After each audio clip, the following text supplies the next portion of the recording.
Bab 321, Jiang Chen menunjukkan kekuatannya.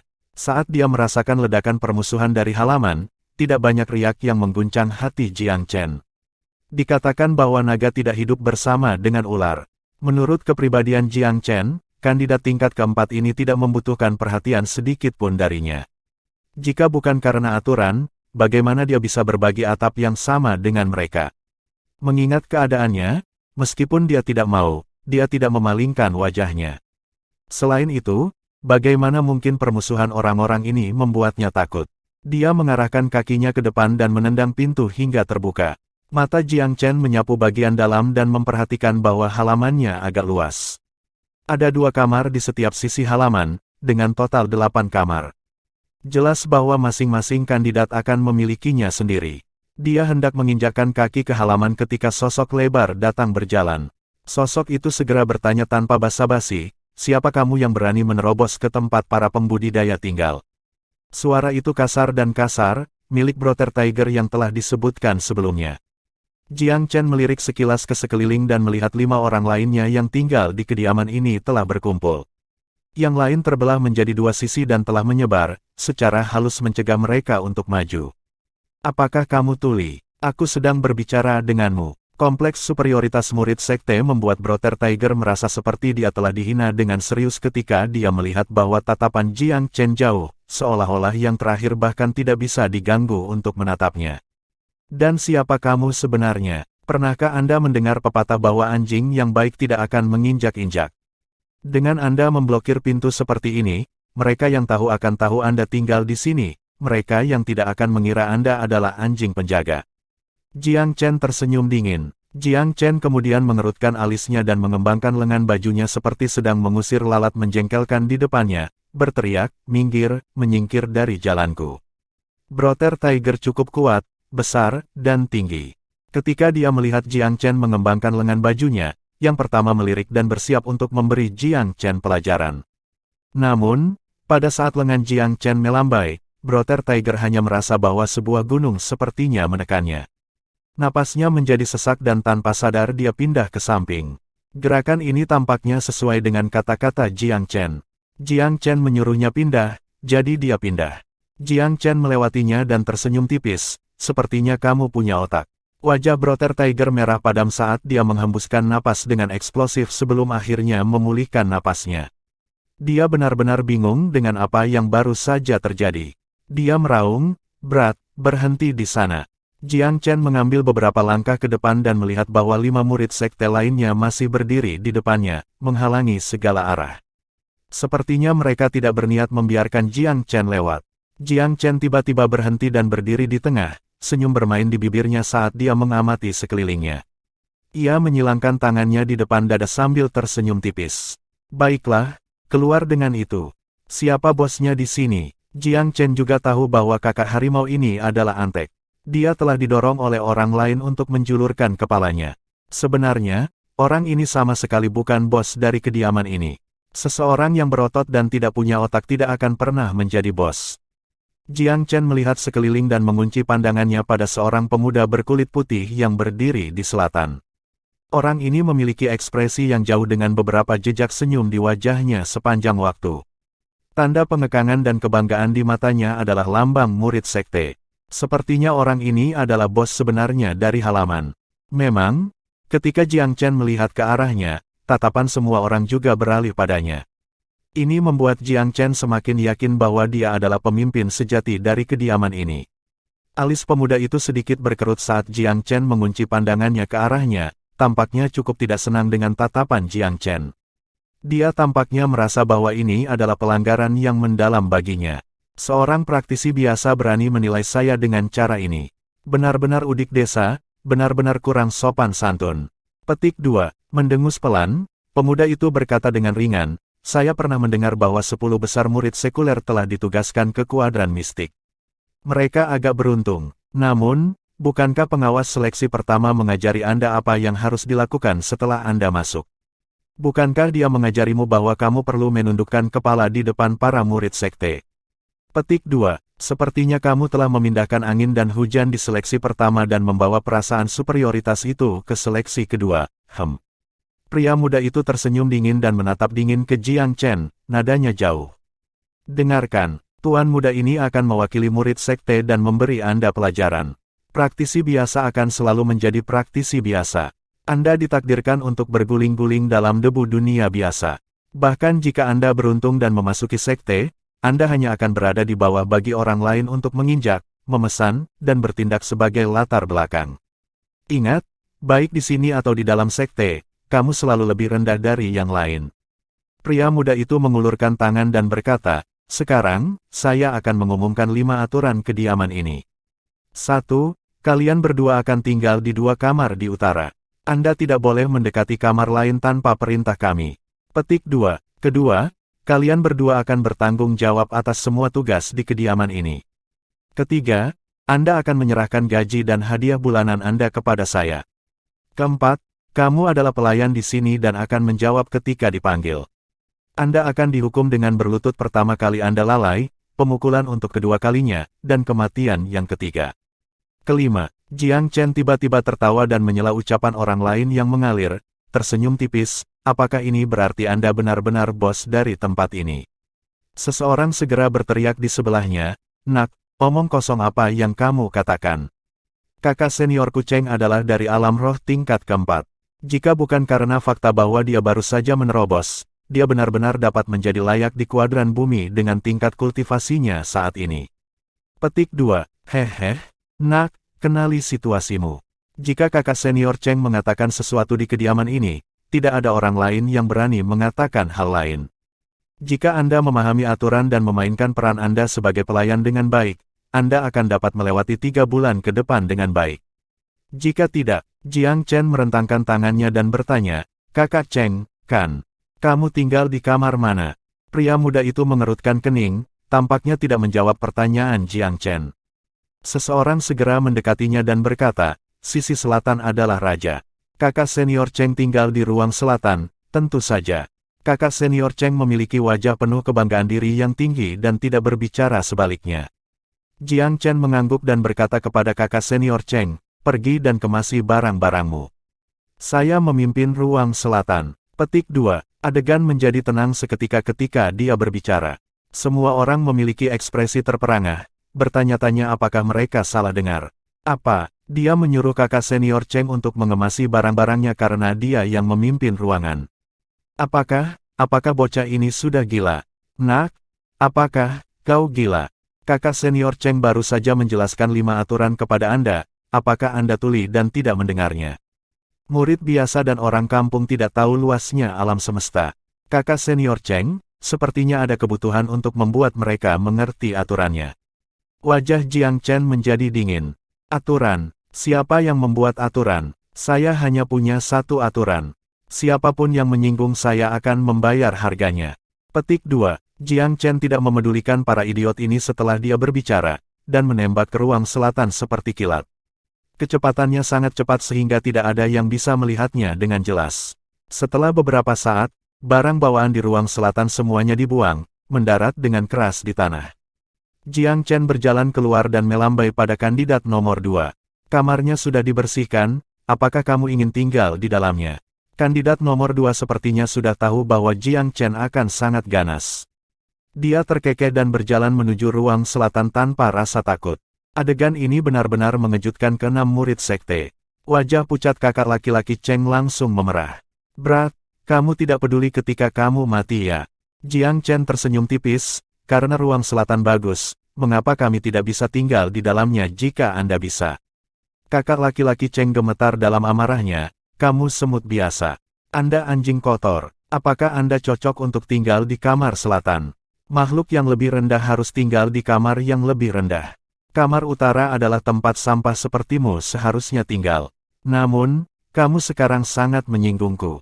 Sudah terlambat bahkan jika Anda ingin tinggal di kamar utara. Sekarang saya umumkan bahwa Anda hanya bisa tidur di halaman. Nada suara kakak senior Cheng sangat arogan, seolah-olah setiap kata dan kalimatnya dapat menentukan kehidupan setiap orang. Jiang Chen tersenyum tipis alih-alih menjadi marah ketika dia mendengar kata-kata ini. Dia maju perlahan menuju kakak senior Cheng.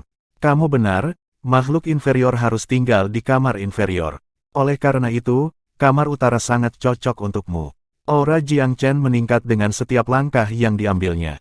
Dia telah menghancurkan bahkan golem di puncak alam roh tingkat kelima sebelumnya. Apa yang dia takuti dari murid tingkat keempat?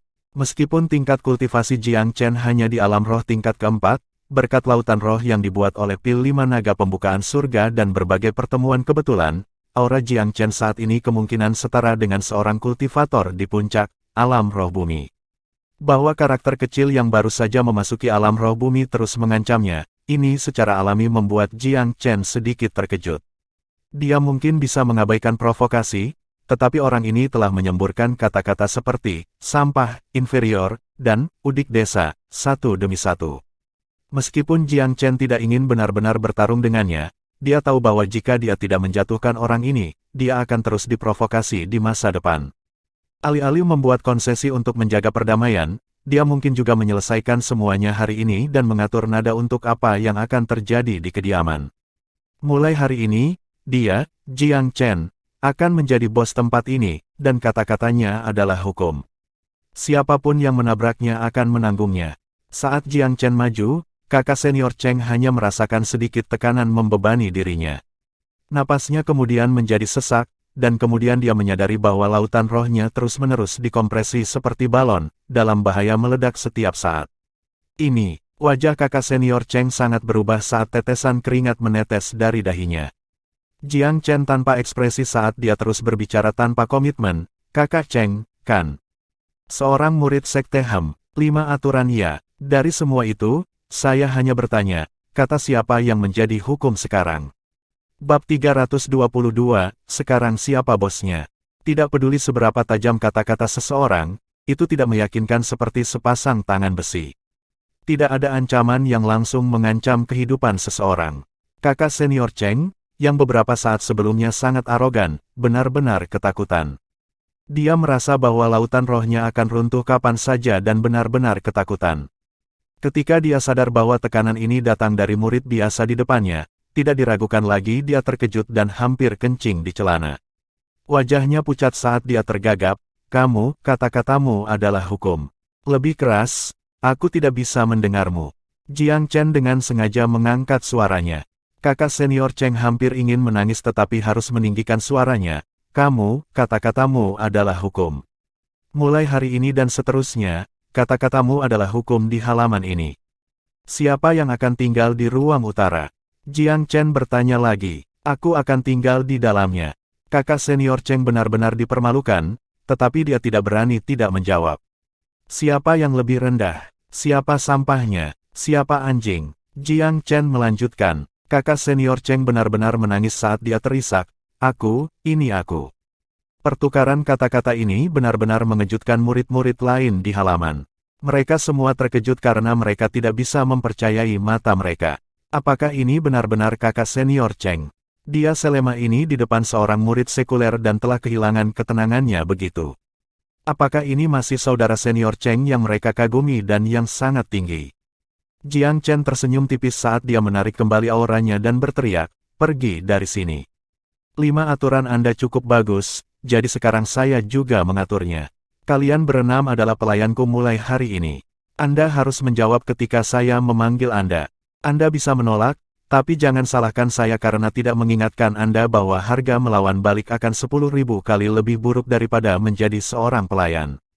Petik 2. Jiang Chen tersenyum dingin dan mengacungkan lengan bajunya, berjalan kembali ke kamar di sebelah kiri sisi selatan.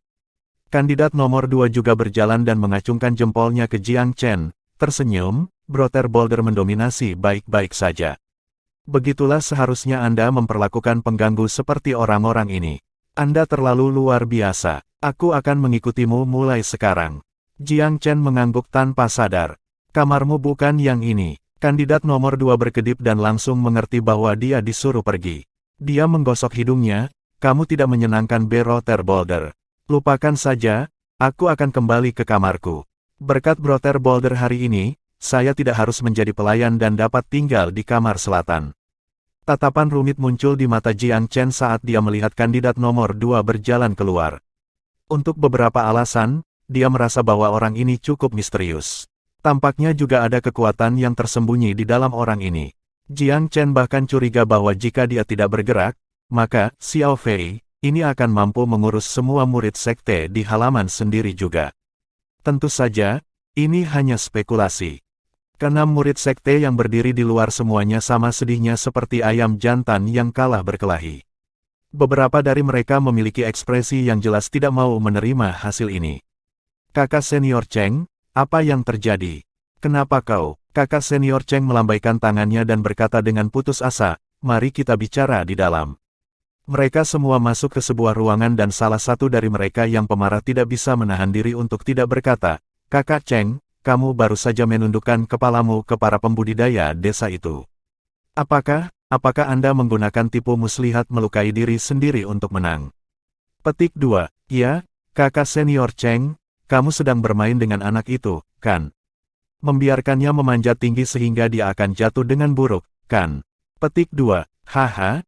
Ini pasti masalahnya. Saya tahu bahwa kakak senior kami, Cheng, akan tunduk pada murid biasa. Ini cukup kreatif, membiarkan mereka terbang ke awan terlebih dahulu dan kemudian menamparnya dengan satu tangan. Tidak buruk, tidak buruk. Cara baru menyangkal muka dan menginjak seseorang setelahnya memang kreatif. Kakak senior Cheng memiliki garis-garis hitam di wajahnya saat dia mengutuk dalam hatinya. Apakah kalian semua benar-benar tidak punya otak? Atau apakah Anda sengaja menyindir hanya untuk mengejek saya? Melukai dirinya sendiri untuk menang. Hanya otak burung seperti ini yang bisa memikirkan hal ini. Tiger dan Sixi, kalian berdua mengemasi barang-barangmu dan pindah ke kamar utara. Kakak senior Cheng berkata dengan wajah gelap. Apa? Harimau yang kekar segera melompat. Mengapa? Kakak senior Cheng, apakah kamu bercanda? Kamar utara adalah yang terburuk, jadi mengapa saya yang tinggal di sana? Bukankah kita setuju bahwa dua murid biasa itu akan tinggal di sana? Kakak senior Cheng mengerutkan kening, aku menyuruhmu pergi. Untuk apa kamu berdiri di sini mengoceh? Petik 2. Tiger melemparkan kepalanya ke samping, aku tidak akan pergi. Anda pergi jika Anda mau.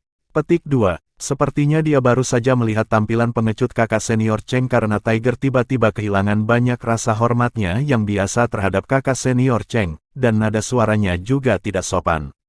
Kakak senior Cheng membanting tangannya di atas meja, apa, menurutmu karena aku tidak bisa mengurus dua pembudidaya biasa itu sehingga aku tidak bisa melakukan hal yang sama padamu? Kemarahan harimau juga meningkat. Kamu adalah orang yang mengatur segalanya sebelumnya, tetapi sekarang kamu telah berubah pikiran.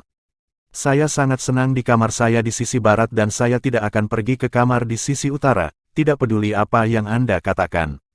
Kakak senior Cheng menjadi marah ketika seseorang berkata di samping, Kakak Cheng, apa yang terjadi di sini? Apakah maksudmu kamu tidak berakting barusan? Cek yang aku aktingkan. Pembuluh darah sekali lagi muncul di wajahnya yang pucat. Aku hampir kehilangan nyawaku barusan. Apakah kalian pikir kalian luar biasa dan berpikir aku sial sekarang? Bukannya aku menjatuhkanmu, tapi kalian semua bersama-sama tidak akan cukup melawanku, apalagi dia. Anda akan mencari kematian. Petik 2. Kapan saudara senior alam roh tingkat keempat Cheng pernah mengucapkan kata-kata tertekan seperti itu?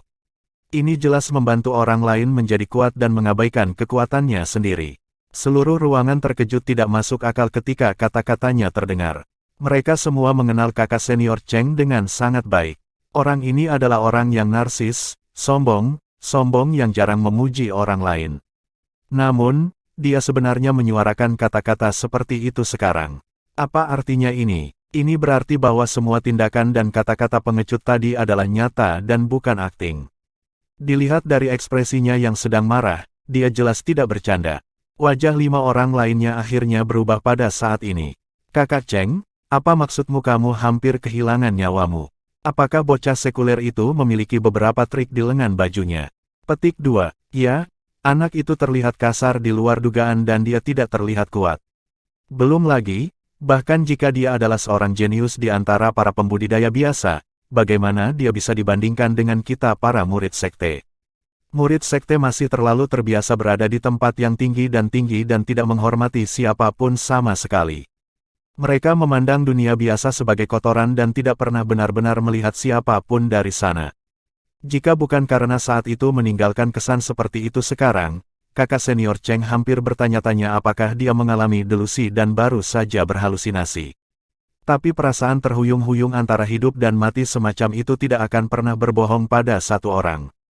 Sebenarnya, dia juga tidak yakin apa yang terjadi. Dia hanya merasa bahwa dia adalah sebuah perahu di tengah lautan yang mengamuk, kemungkinan akan dilahap kapan saja. Pada saat itu, seolah-olah ada orang lain yang mengendalikan hidup dan matinya, kesadarannya, pergerakannya, dan semuanya berada di luar kendalinya.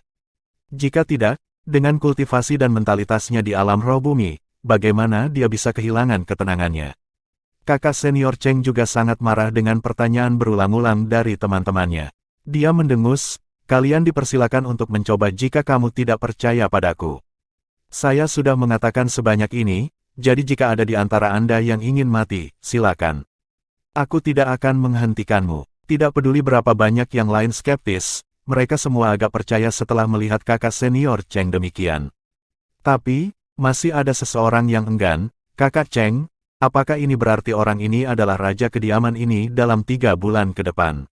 Kita harus mendengarkan perintahnya dan menjadi pelayannya. Bukankah ini lelucon kolosal?" "Benar, kami masih sekte jenius di penghujung hari, dan di mana wajah kami jika tersiar kabar bahwa kami mematuhi perintah seorang kultivator biasa. Memang, kami murid sekte lebih baik mati dan dipermalukan. Saya tidak bisa menanggung kehilangan muka yang datang dengan diperintah oleh semut biasa." Petik 2. Kakak laki-laki Cheng memutar matanya dan berkata dengan kaku, "Saya tidak mengulangi diri saya sendiri. Kalian bisa mencoba sendiri jika tidak percaya." Yang lain di kediaman semuanya memandangnya sebagai pemimpin mereka. Sekarang dia tiba-tiba menyerah, yang lain merasa agak ragu dan tidak tahu harus berbuat apa. Mereka berdiskusi cukup lama tetapi tidak dapat membuat rencana. Mereka hanya bisa menduga dari kata-kata kakak senior Cheng bahwa pembudidaya biasa ini sangat kuat sampai-sampai bahkan yang pertama tidak bisa berdiri. Kakak senior Cheng tidak akan pernah menyerah begitu saja jika bukan itu masalahnya. Ketika semua orang melihat pemimpin mereka menerima nasibnya, mereka tahu bahwa tidak mungkin mengharapkan dia untuk bergerak lagi. Jika bahkan pemimpin mereka di alam roh bumi tidak memiliki keberanian untuk menantangnya lagi, lalu bagaimana mereka, yang kultivasinya jauh lebih sedikit, memiliki nyali? Mereka semua menghela nafas karena mereka tidak mau menerima sesuatu, tetapi tidak memiliki kemampuan untuk mengubah situasi. Hasil seleksi pertama belum diungkapkan kepada murid sekte, jadi orang-orang ini secara alami tidak tahu seberapa kuat para pembudidaya duniawi ini. Jika mereka tahu bahwa seorang jenius yang aneh dengan hati batu telah muncul di seleksi pertama, maka pertunjukan ini kemungkinan tidak akan dimainkan hari ini. Jiang Chen sedang duduk di ruang rahasianya saat ini. Dia baru saja menggunakan Ear of the Zephyr untuk mendengarkan orang-orang itu. Tampaknya kakak senior Cheng telah menerima hasilnya, tetapi untuk yang lain, tidak begitu banyak. Namun, dengan pengamatan Jiang Chen terhadap murid sekte itu, apakah dia benar-benar akan menyerah semudah itu? Saya tidak berpikir begitu. Orang ini cukup cerdik dan kemungkinan sudah menduga bahwa tidak aman untuk berbicara di kediaman, jadi dia tidak berani mengatakan apa-apa dan hanya bisa tergagap tidak meyakinkan. Jiang Chen mengerti bahwa semakin seseorang seperti ini, semakin berbahaya dia. Meskipun dia tampaknya telah menerima nasibnya di permukaan, dia sebenarnya sedang memasak beberapa plot jahat dalam bayang-bayang. Para badut menari yang bahkan tidak bisa menerima satu pukulan pun. Bagaimana saya, Jiang Chen, takut pada beberapa badut? Apakah saudara senior Cheng ini menerima sesuatu atau tidak? Saya memiliki ratusan cara untuk mengambil nyawanya jika dia membuat saya kesal lagi. Jiang Chen berpikir dan tidak lagi memperhatikan reaksi di dunia luar. Dia berada di kuadran roh mistik sekarang dan telah memasuki wilayah seleksi kedua. Dia menghadapi semua jenius sekte. Jika bahkan murid kuadran mistik tingkat keempat adalah alam roh tingkat keempat, lalu bagaimana dengan tingkat pertama? Ada juga para jenius di kuadran bumi dan langit. Sepertinya 4 sekte besar memang menyimpan beberapa talenta muda sebagai cadangan. Jiang Chen berpikir. Bab 323, Peningkatan Level Armor, Seni Memurnikan Tubuh. Namun, Jiang Chen tidak takut dengan keadaan ini. Sebaliknya, dia agak bersemangat. Dia sebelumnya khawatir bahwa murid sekte akan terlalu tidak kompeten, dan tidak akan memberinya tantangan sama sekali. Sepertinya dia terlalu memikirkannya, karena sudah ada murid alam roh tingkat keempat di kuadran mistik, maka pasti ada jenius dengan bakat luar biasa di tingkat yang lebih tinggi. Darah Jiang Chen mendidih sedikit ketika dia memikirkan tantangan di depannya. Dia juga menantikan perasaan seperti ini. Ini adalah pengalaman yang belum pernah dialami di kehidupan sebelumnya, itu adalah sesuatu yang unik bagi para pembudidaya. Dan meskipun dia membaca teori dan pengetahuan dengan baik, dia masih hanya menjadi pengamat di jalur Dao bela diri. Aku menggunakan auraku untuk menekan kakak senior Cheng barusan, dan juga menggunakan beberapa teknik untuk mengontrol kesadaran seseorang. Sepertinya efeknya cukup bagus. Kakak senior Cheng kehilangan rasa percaya diri, dan tidak mampu mengendalikan gerakan dan kata-katanya. Itu berarti teknik ini tidak hanya dimaksudkan untuk menekan aura orang lain, tetapi juga bisa mengendalikan kesadaran mereka. Sepertinya saya benar-benar perlu melatih teknik pikiran dan hati. Sejauh ini, Jiang Chen belum terlatih dalam teknik apapun yang bisa mengendalikan pikiran. Namun, selama berlatih Boulder's Heart dan Psychic's Head, tidak dapat dihindari bahwa dia akan menemukan bidang ini. Dia baru saja mencelupkan satu jari ke area ini sekarang, dan terkejut dengan betapa bagusnya efeknya. Tentu saja, ini hanya menunjukkan arah umum baginya. Dia tidak punya waktu untuk secara khusus mempraktikkan teknik semacam ini selama pemilihan. Dia telah menerima cukup banyak dari 5 percobaan seleksi awal. 2 atribut api dan airnya, berkat Lotus, maju pesat selama uji coba. Namun, untuk kejeniusan dari kelima elemen seperti Jiang Chen, meskipun secara bersamaan melatih atribut api dan air menempatkannya di atas sebagian besar pembudidaya lainnya, itu masih agak tidak seimbang baginya. The Five Dragons Opening Heaven Spell telah membuat lautan rohnya, dan memperluas domainnya, melengkapi Jiang Chen dengan potensi dalam 5 elemen yang paling kurang. Biasanya, hanya seseorang yang lahir dengan konstitusi bawaan yang memiliki kemampuan untuk melatih kelima elemen secara bersamaan pada saat yang bersamaan. Meskipun keuntungan yang dianugerahkan kepadanya oleh pil pembukaan surga tidak sehebat memiliki konstitusi bawaan, itu masih setara dengan membentuknya kembali secara menyeluruh. Meskipun kemajuannya dalam 3 elemen lainnya relatif lebih lambat, itu tidak mempengaruhi kekuatannya, atau kemajuan kemampuan tempurnya. Namun, jika usahanya membuahkan hasil di kelima elemen, maka kekuatan dan kemampuan bertarungnya secara alami akan lebih menakjubkan. Jadi pepatah mengatakan, dan berjalan dengan baik, cita-cita itu penuh dan tinggi, tetapi kenyataan itu langka dan kurang. Meskipun saya mendapat manfaat dari pil pembukaan surga dalam membuat lautan roh saya kurang beruntung untuk mengembangkan kelima elemen pada saat yang sama, karena kurangnya sumber daya. Teratai berbicara kepada meridian air dan api saya, sedangkan gunung magnet emas adalah harta karun untuk meridian logam saya. Konsentrasi Jiang Chen akhirnya tiba di gunung magnet emas. Tidak diragukan lagi itu adalah gudang harta karun yang sangat besar, karena dapat membentuk medan gaya yang dapat mengurangi kecepatan lawannya, menahan lawannya, dan melindungi dirinya sendiri. Itu bisa menelan segalanya ketika membentuk badai magnet, dan bisa mengaduk semua yang ada di jalurnya. Kekuatan roh metaliknya juga dapat membantu Jiang Chen menyatukan urat nadi logam. Jika dia kemudian berlatih teknik pemurnian tubuh dan membuat tubuh yang tidak bisa dihancurkan, maka dia bisa membuatnya sehingga tubuhnya sekuat logam dan batu, tak terkalahkan, dan tahan terhadap pedang dan tombak. Jika dia bisa sepenuhnya mengendalikan gunung emas magnetik, maka dia juga bisa memanggil monster emas berbentuk senjata kapan saja. Mereka tidak sekuat itu dalam pertempuran tunggal, tetapi kekuatan penghancur mereka secara massal cukup kuat dan menakjubkan. Mata emas jahat itu bahkan lebih menakutkan, karena bisa membuat orang ketakutan dengan sekali pandang, mengubahnya menjadi patung berwarna emas. Tentu saja, hal yang paling menakutkan adalah Master of the Golden Seal yang terbangun.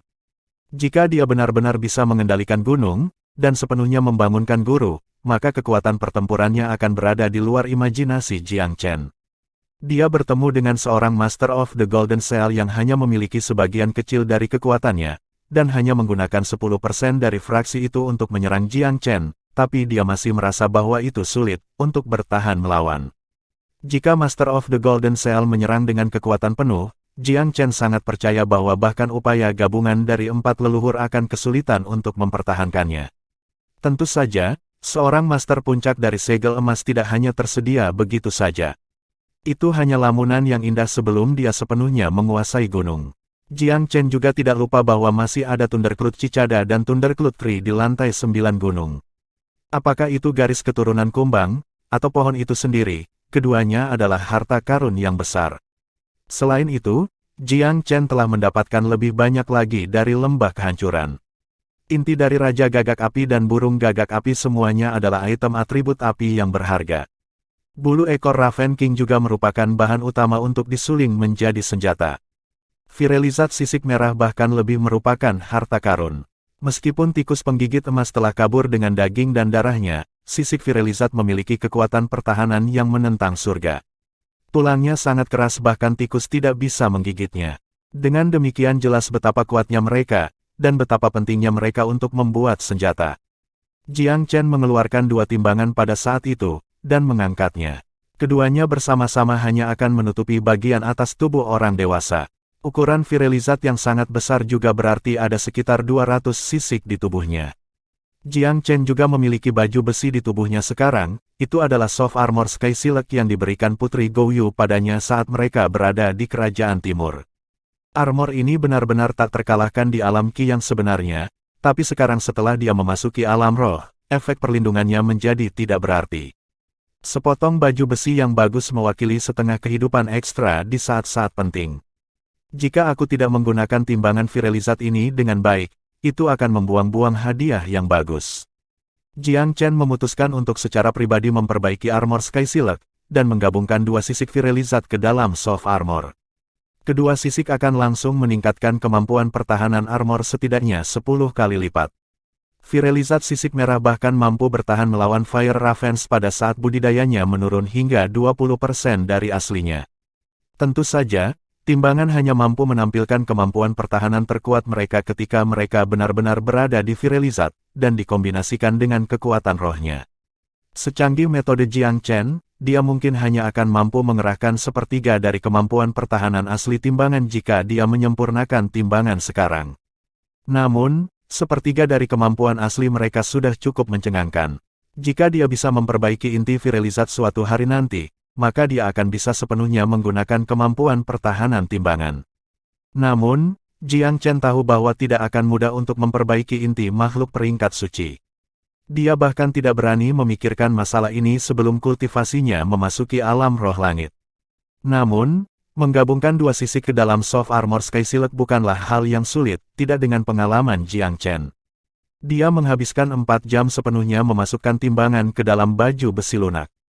Ketika dia selesai, armor lembut itu tidak terlihat berbeda dari luar. Satu-satunya perbedaan fisik adalah menjadi sedikit lebih berat, tidak ada perbedaan pada eksteriornya. Namun, armor lunak itu dipenuhi dengan sejumlah energi roh yang samar sekarang, memberi seseorang perasaan bahwa itu adalah barang yang tidak biasa. Pepatah bahwa, mereka yang berspesialisasi dalam mata pelajaran sipil itu miskin, dan orang-orang di Dao bela diri kaya, memang benar. Bahkan para jenius sekte, apalagi murid biasa, akan sulit sekali menemukan sesuatu seperti baju besi lunak ini untuk mereka gunakan sendiri. Jalur Dao bela diri terkait erat dengan uang dan sumber daya. Petik 2. Jiang Chen lahir di kerajaan kelas 3, dan tidak punya uang atau sumber daya. Dia berhasil mencapai titik ini sepenuhnya karena ingatan kehidupan sebelumnya, dan upaya tanpa henti yang dia lakukan dalam kehidupan ini. Gunakan baju besi kadal skala api sebagai contoh, jika bukan karena tindakan tegas yang mengikuti perkembangan pertempuran, kemungkinan besar dia tidak akan mendapatkan keuntungan apapun pada akhirnya. Dengan peningkatan level armor ini, aku merasa bahwa bahkan serangan alam roh bumi akan sulit untuk melukaiku. Tentu saja, tidak ada yang mutlak di dunia ini. Beberapa serangan atribut yang kuat adalah masalah lain sepenuhnya. Namun, tidak mungkin serangan api atau air di bawah alam roh langit melukaiku. Virelizat secara alami memiliki atribut api, dan karenanya kebal terhadapnya. Serangan air juga akan sangat melemah di bawah pertahanan sisiknya. Jiang Chen mulai bermeditasi setelah menyelesaikan modifikasi pada baju besinya yang lembut, mengobrak-abrik ingatan kehidupan masa lalunya. Dia ingin menemukan teknik pemurnian tubuh. Ada banyak teknik seperti itu, tapi dia harus hati-hati memilih salah satu yang cocok untuknya. Pelayan prajurit Buddha, 9 variasi transformasi. Seni ini menggunakan esensi logam, bersama dengan kekuatan api dan air, untuk memperbaiki tubuh yang tidak bisa dihancurkan. Ini adalah salah satunya. 9 transformasi setan dan dewa, juga dikenal sebagai 9 variasi prajurit-prajurit Buddha. Teknik ini membuat matanya berbinar. Berbagai ahli sebelum dia telah menggunakan seni ini untuk memperbaiki tubuh mereka mulai dari manusia biasa, hingga legenda abadi di bawah langit. Karena itulah ada banyak warisan dan variasi dari teknik ini. Ada 9 level dari 9 transformasi iblis dan dewa. 5 yang pertama adalah untuk menghaluskan kulit, daging dan darah, urat dan tulang, 5 organ, dan asal yang benar. 4 yang terakhir melampaui tubuh seseorang, dan mulai berubah menjadi berbagai bentuk iblis dan dewa, sama sekali tak terduga dalam kedalamannya. 5 langkah pertama sama-sama hanya untuk meletakkan fondasi, dan untuk menempa tubuh yang tidak bisa dihancurkan. 4 langkah terakhir dari seni tingkat lanjut adalah sesuatu yang bahkan tidak bisa dia bayangkan saat ini. Jiang Chen tahu betul bahwa jika dia bisa meletakkan fondasi yang kokoh, dia tidak akan terkalahkan di alam roh. Bahkan ketika dia memasuki alam asal, tubuhnya yang tidak bisa dihancurkan akan membuatnya tak tertandingi, dibandingkan dengan orang lain di levelnya. Jika dia bisa menampilkan transformasi iblis dan dewa, maka itu akan sangat luar biasa. Dia akan dapat dengan mudah menginjak-injak lawan dari level yang sama, dan bahkan mereka yang levelnya lebih tinggi. Ini dia, 9 transformasi iblis dan dewa. Saya memiliki esensi logam tak terbatas berkat gunung magnet emas, dan memiliki keunggulan tak tertandingi dalam api dan air berkat lotus. Hampir seolah-olah seni ini dirancang untuk saya. Petik 2. Jiang Chen berhenti mencari, dan memutuskan untuk berlatih teknik khusus ini. Bab 324, Arena 100 Tantangan. 1 malam berlalu, Jiang Chen membuka matanya untuk menikmati perasaan hari baru saat sinar matahari masuk ke kamarnya. Sinar matahari pagi dan angin pegunungan memberikan perasaan yang sangat sederhana. Namun, masing-masing kandidat juga tahu bahwa tantangan yang sebenarnya telah tiba. Jiang Chen juga melihat beberapa keberhasilan setelah berlatih, 9 transformasi, selama 1 malam. Ketika dia pertama kali memanggil esensi kekuatan logam dan memfokuskannya pada kulitnya, dia hanya merasakan sedikit rasa sakit yang menusuk. Rasa sakit ini tidak terlihat pada awalnya, tetapi saat pelatihannya semakin dalam, rasanya seperti puluhan ribu jarum sulaman terus-menerus menusuk kulitnya. Meskipun tingkat rasa sakit ini tidak cukup untuk membuat seseorang hancur, itu tetap tidak terasa enak. Jiang Chen adalah seseorang yang bisa menahan rasa sakit dengan sangat baik, dan dia bahkan tidak mengernyitkan alisnya ketika terus menggunakan esensi kekuatan logam untuk lebih menyempurnakan kulitnya. Seiring berjalannya waktu, kulitnya mulai terbiasa dengan tempering dari esensi logam dan rasa sakitnya perlahan berkurang. Dia tahu bahwa tidak ada seni yang mudah dilatih. Akan ada banyak cobaan dan kesengsaraan yang tak terelakkan di jalur kultivasi. Ketika datang untuk memurnikan tubuh, ada prinsip yang diterima secara umum di dunia bela diri Dao. Mereka yang tidak memiliki tekad yang besar tidak akan mampu menanggung pemurnian tubuh. Memurnikan tubuh adalah semacam penyiksaan diri, dan keberanian yang cukup diperlukan untuk menempatkan diri di neraka tingkat ke-18. Ada orang-orang dengan potensi biasa yang berjuang menuju puncak, selangkah demi selangkah, hanya dengan menyempurnakan tubuh mereka. Dapat dikatakan bahwa seni pemurnian tubuh telah membuka jalan baru untuk mencapai puncak Dao bela diri bagi mereka yang memiliki potensi biasa. Namun, itu adalah jalan yang jauh lebih sulit daripada kultivasi biasa. Mereka yang benar-benar bisa mencapai puncak penyempurnaan tubuh sama langkahnya dengan bulu phoenix dan sisik naga. Namun, begitu seorang kultivator berhasil mencapai puncak penyempurnaan tubuh, kekuatan pertempuran mereka, tanpa diragukan lagi, jauh lebih kuat daripada rekan-rekan mereka dengan tingkat kultivasi yang sama. Kekuatan pertempuran yang sengit, daya ledak yang luar biasa, dan semangat juang yang menantang maut adalah sifat-sifat yang unik bagi para penyuling tubuh. Tingkat pertama dari 9 transformasi setan dan dewa, Jiang Chen hanya untuk meredam kulitnya. Semua rasa sakit yang dia rasakan hanyalah rasa terkecil dari hal-hal yang akan datang. Semakin tinggi levelnya tumbuh, semakin sulit cobaan di tubuhnya. Jiang Chen juga sangat menyadari bahwa karena dia telah memilih untuk memperbaiki tubuhnya, ini berarti bahwa dia harus siap untuk menerima rasa sakit dan penderitaan dari 18 tingkat neraka juga. Namun, Jiang Chen bukan pemurni tubuh biasa dalam hal ini. Dia memiliki banyak metode yang dapat membantunya sedikit mengurangi rasa sakitnya dalam proses memurnikan tubuhnya.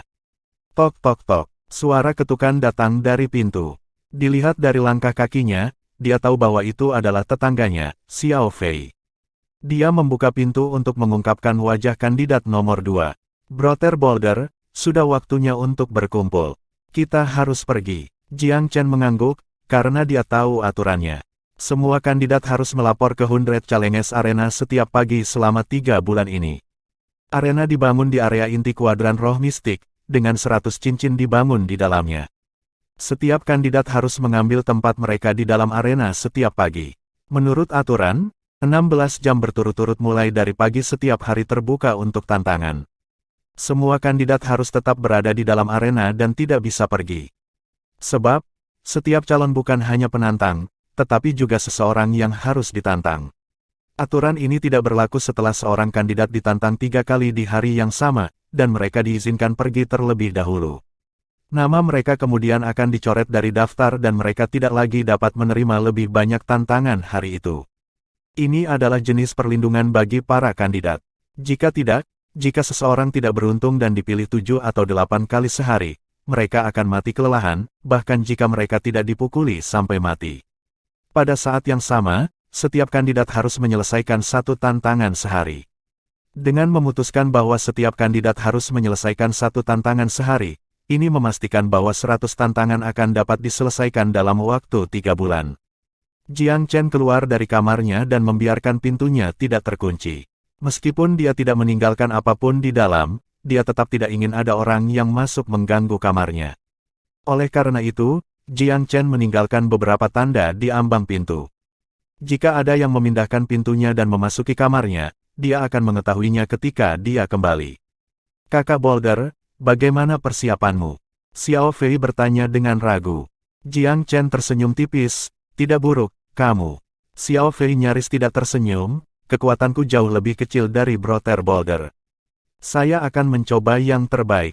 Petik 2, sikapnya cukup rendah hati, tapi Jiang Chen tahu bahwa kekuatan sejati Xiao Fei sama sekali tidak seperti yang dia tunjukkan sejauh ini. Mereka berdua berjalan keluar untuk menemukan bahwa 6 murid sekte lainnya telah pergi lebih awal. Sepertinya mereka keluar lebih awal untuk menghindari kecanggungan. Mereka sangat takut menabrak Jiang Chen dan diperintah seperti pelayan. Sebagai murid sekte, mereka tidak bisa melepaskan kebanggaan yang berakar di tulang mereka.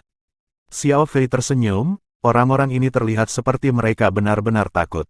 Mereka pergi lebih awal dan tidak berani bertemu dengan Brother Boulder. Sungguh perasaan yang membenarkan. Jiang Chen tersenyum sedikit, dan merasa bahwa meskipun mungkin mereka takut, dia tidak merasa bahwa orang-orang ini akan menerima tanah baru mereka dengan begitu mudah. Kemungkinan lebih banyak perkembangan yang akan terjadi. Namun, seperti yang dikatakan Jiang Chen, mereka bisa menolak. Tetapi harga menolak jauh lebih buruk daripada harga menjadi seorang pelayan. Mereka membutuhkan waktu 15 menit untuk mencapai arena 100 tantangan. 100 cincin yang ditinggikan berdiri di hamparan luas arena 100 tantangan, memberikan satu perasaan yang mengesankan dan menakjubkan. Kandidat dari berbagai level sudah duduk bersila di sekitar arena. Saat Jiang Chen dan Xiao Fei mengenakan seragam murid sekuler, mereka sangat menonjol saat mereka berjalan melintasi tanah. Xiao Fei melihat sekeliling dan menemukan bahwa praktisi biasa lainnya semua meringkuk di sudut. Sepertinya mereka telah benar-benar dicambuk oleh para murid sekte. Ketika mereka melihat Jiang Chen dan Xiao Fei muncul, cahaya aneh muncul di beberapa mata mereka. Tampaknya mereka sedang menunggu untuk menonton pertunjukan yang bagus, dan hati mereka akan diredakan hanya ketika mereka melihat Jiang Chen dengan kuat didorong ke tanah. Jiang Chen bisa membedakan pikiran mereka dari mata mereka. Sungguh kelompok yang menyedihkan. Apa yang mereka lakukan dalam seleksi jika mereka tidak berani membalas terhadap murid sekte ini? Hanya karena mereka mengalami masa-masa sulit, mereka ingin melihat kita melalui hal yang sama. Mereka bahkan tidak memiliki dasar manusia yang layak. Orang-orang ini pantas diinjak-injak. Jiang Chen awalnya memiliki beberapa jejak simpati untuk murid-murid sekuler ini, tetapi sedikit simpati itu hilang sepenuhnya ketika dia melihat ekspresi dan menatap mata mereka. Xiao Fei juga sepertinya mendeteksi permusuhan yang datang dari mereka di semua sisi. Semua murid sekte memiliki ekspresi tidak ramah di wajah mereka. Jelas bahwa berita tentang apa yang terjadi di halaman mereka telah menyebar di antara para murid sekte. Kakak Boulder, sepertinya kita punya masalah. Xiao Fei berkata rendah. Jiang Chen mengerutkan alisnya, kamu bisa pergi sendiri jika kamu takut akan masalah. Anda bahkan dapat mencium murid sekte, saya tidak akan menghentikan Anda. Petik 2. Xiao Fei terkekeh, aku tidak punya banyak nama, tapi aku memiliki temperamen yang keras kepala. Semakin mereka ingin menekan saya, semakin saya tidak akan membiarkan mereka berhasil. Saudara Boulder, Anda ingin menyingkirkan saya. Hehe, aku tidak bergerak. Jika di waktu biasa, Jiang Chen tidak akan peduli apa yang dipikirkan orang ini. Tetapi dibandingkan dengan murid-murid lain yang semuanya tunduk pada murid sekte, setidaknya kandidat nomor 2 memiliki harga diri dan tidak menundukkan kepalanya kepada murid sekte. Oleh karena itu, Jiang Chen tidak merasa jijik padanya. Kamu, nak, datang ke sini. Suara tidak sopan tiba-tiba terdengar dari kiri. Jiang Chen bahkan sepertinya tidak mendengar suara itu saat dia terus berjalan ke depan tanpa jeda sedikit pun dalam langkahnya. Hai, maksudku kalian berdua, keduanya dengan topeng. Saya pernah mendengar Anda adalah kandidat tempat pertama dan kedua dalam seleksi pertama. Cek, apa kamu tidak sombong? Jika Jiang Chen menjawab provokasi bodoh ini setiap kali mereka muncul, dia tidak akan pernah punya waktu untuk melakukan hal lain.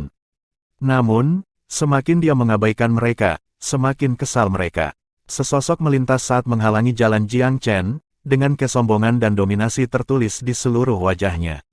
Nak, kamu sombong. Jika seorang murid sekte memanggil Anda, itu berarti kami menghormati Anda. Kamu pikir kamu siapa yang begitu tidak sopan? Kesal, Jiang Chen hanya memiliki dua kata. Apa, kamu menyuruhku untuk marah. Jiang Chen tidak berkata apa-apa lagi dan mengulurkan tangan, meraih baju orang lain dengan kecepatan luar biasa dan mengirimkan kekuatan ekstrim dengan jabat tangannya. Dia melemparkan yang lain sejauh sekitar 20 meter, seperti sedang membuang bangkai hewan.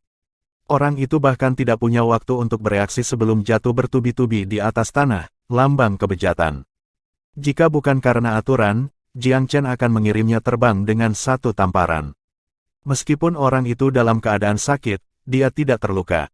Wajahnya merah padam karena dia baru saja dilempar ke samping seperti sampah di bawah tatapan semua orang yang berkumpul. Ini sangat memalukan. Untuk menambahkan penghinaan pada cedera, Xiao Fei benar-benar mulai bertepuk tangan, seolah-olah tidak menginginkan apapun selain untuk menimbulkan kekacauan. Luar biasa, luar biasa. Bentuk anjing tersandung yang bagus, kan? Murid sekte hampir memuntahkan darah ketika dia mendengar kata-kata ini. Bentuk anjing tersandung. Ini menyindir bahwa dia adalah seekor anjing. Brat, siapa yang kamu panggil anjing? Murid sekte itu menjadi marah tetapi masih waspada terhadap Jiang Chen dan karenanya tidak berani menyerang ke depan. Xiao Fei terkekeh, siapapun yang menghalangi jalan adalah anjing itu. Apakah kamu membutuhkanku untuk mengajarimu itu? Murid sekte melolong dengan marah ketika murid lain melangkah keluar saat ini. Ekspresinya jauh karena dia benar-benar terlihat sedikit mirip dengan kakak senior Cheng. Izinkan saya memperkenalkan diri, saya Cheng Zhen. Saya mendengar dari sepupu saya yang lebih muda bahwa Anda cukup sombong di halaman kemarin. Saya tidak tahu apa yang Anda, seorang murid sekuler belaka, harus sombongkan. Aku peringatkan kamu, jika kamu berani melakukan sesuatu pada sepupuku, aku akan membuatmu menyesal telah tiba di dunia ini. Ancaman demi ancaman, untuk secara terang-terangan mengancam yang lain di depan arena 100 tantangan, murid sekte ini benar-benar tidak terkendali. Bab 325, tantangan dimulai. Jiang Chen tidak tahu apakah harus tertawa atau menangis. Dia tidak mengerti dari mana para murid sekte ini mendapatkan kepercayaan diri dan perasaan superioritas mereka. Meskipun Cheng Zhen jauh lebih kuat dari sepupunya, tampaknya dari nada suaranya dia yakin bahwa dia akan memiliki dominasi penuh atas Jiang Chen. Tertegun, Jiang Chen mengangkat kelopak matanya dan berkata dengan lemah, kedengarannya seperti ancaman. Ya, aku mengancammu. Cheng Zhen tersenyum dingin. Murid sekuler harus memiliki kesadaran diri sebagai kotoran biasa. Karena tidak ada yang mengajari Anda cara bertindak di depan seorang jenius sekte, saya akan menyusahkan diri sendiri untuk mengajari Anda tentang bagaimana Anda harus bertindak dan berperilaku sendiri.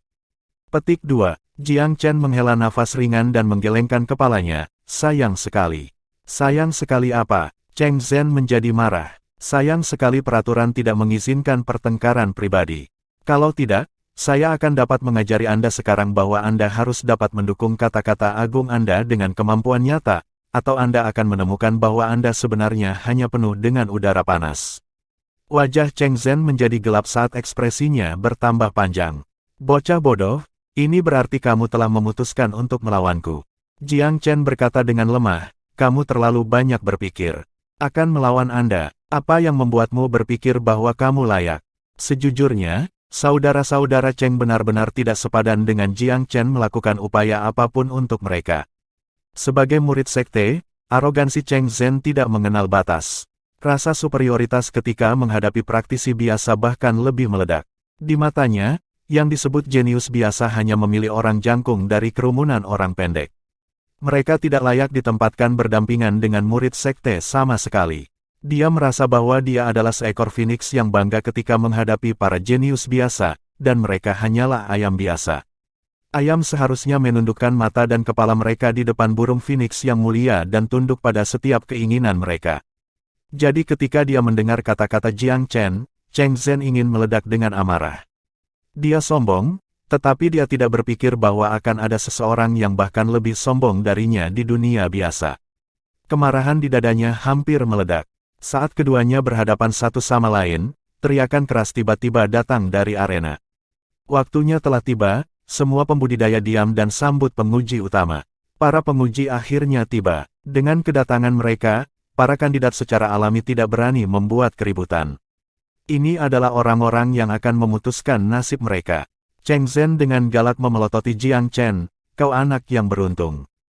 Anda lebih baik berdoa agar Anda tidak mendapatkan saya atau saya tidak memilih Anda, atau yang lain. Saya akan membuatnya sehingga Anda bahkan tidak memiliki kemampuan untuk melepaskan cincin itu sendiri. Apakah begitu? Maka saya harus benar-benar berterima kasih karena memberitahu saya betapa kerasnya saya harus meninju Anda. Jiang Chen mengangkat bahu dan dia memiliki ekspresi ceroboh di wajahnya. Ancaman kosong seperti itu adalah lelucon yang tidak menyenangkan bagi Jiang Chen. Penjaga kuadran mistik, pria bermarga Fang, berdiri di depan arena 100 tantangan. Kira-kira 200 penguji pendukung berdiri di sampingnya. Arena perlu mencatat kemenangan dan kekalahan dan skor, jadi tentu saja, banyak pembantu dibutuhkan. Kehadiran Tuan Fang sangat megah dan dimanapun dia menyapu pandangannya, semua kandidat yang duduk bersila berdiri. Tidak ada yang berani mengudara dan tetap duduk. Tatapan dingin Tuan Fang berhenti sebentar di antara Jiang Chen dan Cheng Zhen, meninggalkan tatapan penuh arti. Tatapannya kemudian segera menyapu ke arah lain. Leher Cheng Zhen sedikit menyusut saat dia merasakan bagian belakang kepalanya menjadi dingin dan rasa takut muncul di hatinya. Apakah Tuan Fang memperhatikan gerakannya barusan? Namun Jiang Chen, agak berpikiran terbuka tentang itu semua. Semuanya dihasilkan dari provokasi Cheng Zhen. Dia tidak memiliki hati nurani yang bersalah dan dia bahkan tidak takut apapun bahkan jika penjaga ini berpihak pada murid sekte. Namun, tampaknya untuk saat ini Tuan Fang tidak bermaksud melindungi siapapun. Dia bahkan tampak tidak siap untuk terlibat. Jamnya hampir tiba. Tantangan dimulai dari saat ini. Kami akan memilih daftar penantang secara acak dan tanpa urutan. Gelombang pertama dari 100 orang yang akan dipilih akan menggantikan mereka di atas ring. Tidak peduli level atau peringkat seorang kultivator, semuanya acak. Kecurangan dapat dihindari dengan cara ini. Ingat, pemenang tantangan dapat melanjutkan pertempuran hari ini. Secara teoritis, kami tidak memiliki batasan pada pemenang. Anda dapat terus menantang orang lain sampai Anda jatuh atau Anda tidak ingin lagi berjuang untuk hari itu. Adapun mereka yang gagal dalam tantangan mereka, Anda tidak akan memiliki hak untuk menantang orang lain selama sisa hari itu. Mereka yang gagal dalam tantangan mereka harus meninggalkan ring. Kami akan memilih orang lain untuk mengisi cincin kosong. Tantangan ini hanya menghitung skor penantang. Adapun mereka yang telah ditantang, mereka harus meninggalkan ring tidak peduli apakah mereka menang atau kalah. Jiang Chen harus mengakui bahwa ada sedikit kesulitan untuk tantangan ini. Jika seseorang baru saja ditantang dan dipilih untuk menantang orang lain di pertarungan berikutnya, maka itu berarti mereka akan bertarung 2 kali berturut-turut. Jika penantang terus menang, maka secara teoritis, mereka bisa terus bertarung. Ini sangat menguntungkan bagi kandidat dengan kekuatan luar biasa, terutama yang tingkat pertama. Mereka akan bisa bertarung beberapa kali sehari jika mereka memiliki kekuatan yang luar biasa. Jiang Chen agak dipenuhi dengan antisipasi pada pemikiran ini. Ingat, Setiap pertarungan hanya bisa berlangsung 30 menit. Jika tidak ada yang mengalahkan lawan mereka atau tidak ada pihak yang kebobolan dalam pertandingan selama waktu ini, terserah kepada juri untuk menentukan siapa yang menang. Kemenangan akan diberikan sesuai dengan perkembangan pertempuran. Sisi yang dianggap pasif akan dilambangkan sebagai pihak yang kalah. Ingat, tidak ada undian. Jika Anda tidak dapat mengalahkan lawan Anda, setidaknya berusahalah untuk menekan mereka di atas ring. Petik 2. Tidak ada hasil imbang. Setiap pertempuran harus memiliki kesimpulan. Itu adalah kenyataan pahit dari tantangan. Jiang Chen percaya bahwa aturan ini akan membuat semua orang berusaha sekuat tenaga, karena jika Anda tidak menjatuhkan lawan sepenuhnya dan berjuang selama 30 menit penuh, menguras sumber daya tubuh Anda akan sangat besar. Oleh karena itu, setiap calon harus memikirkan segala cara untuk mengalahkan lawannya secepat mungkin. Dengan 16 jam sehari untuk bertarung, akan ada 4 pertandingan setiap 2 jam. Ini berarti bahwa setiap cincin akan menjadi tuan rumah 32 pertandingan sehari. 100 cincin yang ditinggikan dapat menampung 3.200 pertandingan. Dengan total 3.000 kandidat di kuadran mistik, akan ada 3.000 pertandingan jika semua orang mengajukan satu tantangan. Fasilitas tersebut akan cukup untuk menampung semua kegiatan. Tantangan sekarang secara resmi dimulai. Sekarang saya akan menggambar kelompok penantang pertama. Mereka yang terpilih harus segera mengambil tempat di atas ring. Lawanmu juga akan dipilih secara acak. Semuanya acak, tetapi pasti akan ada beberapa kebetulan. Namun terlepas dari itu, proses ini secara keseluruhan adil. Batch pertama dari 100 pesaing dengan cepat dipilih, tetapi nama Jiang Chen bukan bagian dari itu. Beberapa dari mereka yang terpilih merasa senang dan yang lainnya sangat gugup. Ada juga yang tenang, dan ada juga yang tanpa ekspresi. Sayang sekali saya tidak berada di angkatan pertama. Jiang Chen sebenarnya sangat ingin bangun pagi.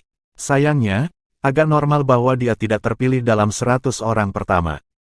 Xiao Fei di sisinya juga menghela nafas, kami tidak terpilih. Bukankah orang itu peringkat nomor 7 di seleksi pertama? Dia terpilih. Memang, di angkatan pertama, ada satu murid sekuler. Hanya ada 10 dari mereka di kuadran mistik, dan salah satu dari mereka telah dipilih dalam 100 pertama. Saya bertanya-tanya bagaimana kompetensi bertarung dari praktisi biasa diukur di kuadran mistik. Xiao Fei sepertinya bergumam pada dirinya sendiri. Semua pembudidaya yang dipilih dengan cepat memasuki ring, dan lawan mereka juga dipilih dengan cepat. Xiao Fei tampak sangat bersemangat saat dia menarik Jiang Chen ke berbagai arah, berjalan ke sana kemari. Jelas tidak realistis untuk menonton semua 100 dering pada saat yang sama. Xiao Fei ingin memilih beberapa pertarungan yang lebih menarik untuk mendapatkan pemahaman yang lebih baik tentang kekuatan para murid sekte. Jiang Chen tidak sekuat Xiao Fei, dan kepala psikisnya bisa dikerahkan untuk menutupi seluruh arena jika dia mau. Namun, dia pasrah ditarik-tarik oleh Xiao Fei. Mereka belum jauh sebelum seorang penguji menghentikan mereka, berkata, berkeliaran tidak diperbolehkan selama perkelahian. Kembali dan amati dari tempat Anda berada. Bersiaplah untuk memasuki ring kapan saja. Petik 2. Bukan karena penguji itu sengaja jahat, tapi memang benar bahwa kemenangan bisa ditentukan kapan saja di panggung ini. Jika seorang penantang gagal, mereka akan segera membutuhkan kandidat lain untuk menggantikan mereka. Jika pengganti yang dipilih tidak dapat ditemukan, maka itu akan menunda proses dan mempengaruhi efisiensi operasional. Itu adalah hal yang baik bahwa ada beberapa medan yang lebih tinggi di sekitar cincin, dan seseorang bisa mendapatkan garis pandang yang baik ketika mereka berdiri di medan yang tinggi. Xiao Fei terpesona saat dia terus mengomentari pertandingan, dia cukup terjebak dalam segala hal. Jiang Chen memperhatikan sebentar dan kurang lebih, dia telah memahami situasinya. Sebagian besar kandidat berada di alam roh ketiga dan keempat di kuadran mistik, dengan hampir tidak ada alam roh tingkat kelima. Meskipun ada 4 tingkat dengan kuadran ini, tidak ada banyak perbedaan antara berbagai murid sekte. Jiang Chen juga tahu bahwa kekuatan adalah faktor dalam menetapkan level, tetapi tentu saja ada faktor lain juga. Potensi misalnya, kekuatan pertempuran untuk yang lain. Kekuatan hati atau latar belakang keluarga, itu semua tentu menjadi pertimbangan juga. Dengan praktisi duniawi misalnya, tidak ada faktor lain yang dipertimbangkan untuk mereka. Kelahiran mereka telah menentukan bahwa mereka hanya akan berada di level keempat. Hasil mulai muncul pada cincin setelah 15 menit kira-kira. Sekitar 30 cincin dikosongkan dan penantang baru dengan cepat dipilih. Jiang Chen penuh antisipasi saat dia terus menunggu dirinya dipilih. Namun, dia dan Xiao Fei tidak pernah dipilih. Mereka tidak ada dalam daftar penantang, juga tidak dipilih untuk menjawab panggilan. Dia merasa sangat bosan setelah beberapa saat. Sampai sekarang, belum ada pertandingan kuat yang terjadi. Murid sekuler yang Xiao Fei awasi masih kalah pada akhirnya setelah pertempuran sengit. Tantangan pertamanya adalah kekalahan. Saat Xiao Fei menyaksikan kandidat meninggalkan cincin dengan kelelahan tertulis di tubuhnya, dia tidak bisa menahan nafas, benar-benar sulit bagi seorang murid duniawi untuk naik di atas kerumunan. Meskipun Jiang Chen setuju dengan sudut pandang ini, dia hanya tersenyum tipis dan dia tidak mengatakan apa-apa.